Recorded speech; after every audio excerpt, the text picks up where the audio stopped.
¿Qué es el duelo? El duelo es el proceso psicológico que se produce tras una pérdida, una ausencia, una muerte o un abandono. Es diferente para cada persona. Se pueden sufrir diferentes síntomas emocionales y físicos como ansiedad, miedo, culpa, confusión, negación, depresión, tristeza, shock emocional, entre otras.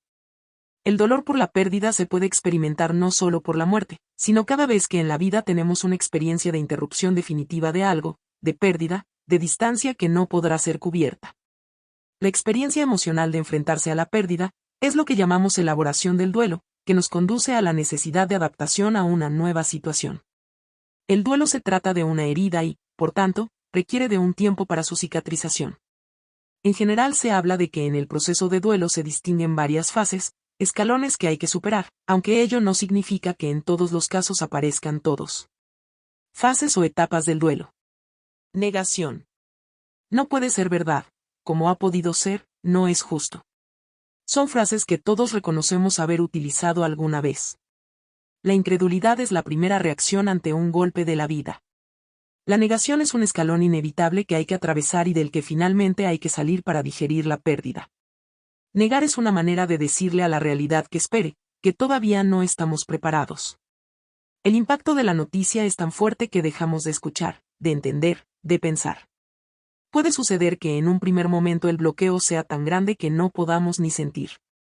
La negación tiene el sentido de darnos una tregua. Hay quien niega la pérdida, pero también hay quien aceptando precipitadamente la crudeza de la realidad lo que en realidad trata es de negar el dolor. Enojo.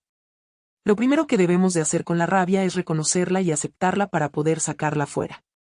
La rabia tiene una razón de ser. Es pedir ayuda, nos impulsa a tomar otros caminos, cuando estamos en el fondo del agujero nos hace tomar impulso para salir a flote. Es un arma para la supervivencia. Toda la rabia que se queda dentro, que intentemos negar o escondernos acabará machacando. Negociación. Es el momento en que fantaseamos con la idea de revertir la situación. Se puede llegar a pactar con quien haga falta hasta incluso con Dios prometiendo lo que sea necesario. Se buscan formas de hacer que lo inevitable no sea posible. Pero esta etapa es breve porque estar pensando todo el día en soluciones es realmente agotador. Miedo o depresión. La persona siente tristeza, incertidumbre ante el futuro, vacío y un profundo dolor. La persona se siente agotada y cualquier tarea se vuelve complicada. La vida es una mierda, no seré feliz nunca, no encontraré a nadie igual o ya no volverá es lo que suele repetirse cuando la persona se está enfrentando a su dolor. Pero a pesar de que pueda pensar que esto no acabará nunca y que va a durar para siempre, la realidad es que solo desde este punto podrá volver a reconstruirse. Aceptación. Es el último paso del duelo. Nunca es fácil aceptar que lo que se perdió y no hay vuelta atrás.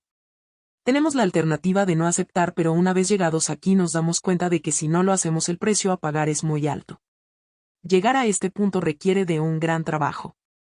Se trata de aceptar que las piedras que vamos encontrando en la vida también forman parte del camino.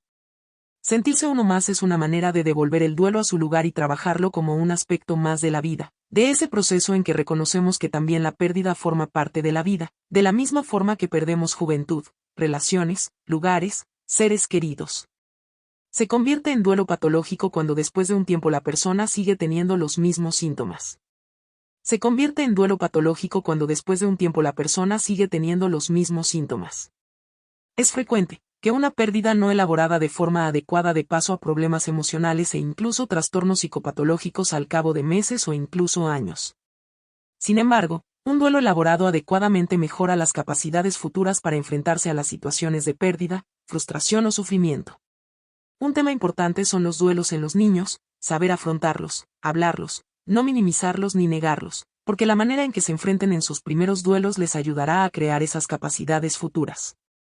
La expresión tanto a nivel social como familiar y personal de emociones acompañando a los sentimientos de pérdida y a la importancia de realizar rituales que ayuden a elaborar el proceso de adaptación a la pérdida, pueden evitar el desarrollo de duelos patológicos y facilitar el proceso de duelo natural. ¿Cuándo debo de pedir ayuda? La duración del duelo es variable, eso significa que pueden pasar meses e incluso años. La mayoría de las personas elaboran el duelo de manera adecuada, pero existen otras que no lo logran. Por ese motivo es importante tener claro qué síntomas son los que se mantienen y agudizan a pesar de que el tiempo transcurra. Cuando perdemos a alguien importante, un trabajo, una relación, etc., sentimos de manera profunda tristeza, rabia, impotencia, miedo y nos duele, y es totalmente normal. Ahora bien, cuando estos síntomas acaban apoderándose de la persona de manera que aparece un fuerte sentimiento de culpa y autorreproches, pueden llevar a esta a un estado de depresión. En el caso de la rabia, en ocasiones se puede llegar a convertir en deseo de venganza, impulsando a la persona a llevarla a cabo. Por ejemplo, en rupturas de pareja traumáticas, perseguir y acosar al otro, intervenirle cuentas bancarias, denunciarlo injustamente o pincharle las ruedas. Desplegar la rabia en actos concretos no nos ayuda a desprendernos de ella, ni a superar el duelo, por el contrario nos obligará por tiempo indefinido a permanecer en ese escalón, nos impedirá pasar página y seguir adelante con nuestra vida. En la mayoría de los casos la intensidad de estas reacciones disminuye con el tiempo. Una minoría desarrolla complicaciones de estos síntomas que afectan a la salud mental y física. Lo que distingue el duelo normal del patológico es el escalón, fase, en que la persona se queda bloqueada, impidiendo la elaboración de ese dolor. Lo que ocurre en los duelos no resueltos es que las sensaciones, en lugar de producir cambios para ir avanzando en las diferentes fases, lo que hacen es justamente que llegan a paralizar el curso del duelo normal. ¿Qué son los duelos postergados? Es difícil reconocerlos y atravesarlos. Esta sociedad de la felicidad no nos deja estar tristes. La pena no tiene glamour y se considera descortés mostrarse débil. Como si la tristeza fuese algo contagioso, como si el dolor ajeno pudiese despertar el propio. A los afectados por el virus del duelo se les mantiene a raya y con las mejores intenciones se les inunda de mensajes del tipo: bueno, tampoco es para tanto, anímate. Eso ya pasó hace mucho tiempo. Mírale el lado bueno, y así poco a poco se va invirtiendo una gran cantidad de energía para negarlo. Pero negar un duelo es un mal negocio. El duelo es un proceso normal, largo, a veces muy largo, pero pasajero. Olvidar es posible, y la vida no termina con el dolor del duelo, sino que en muchos casos empieza justo ahí.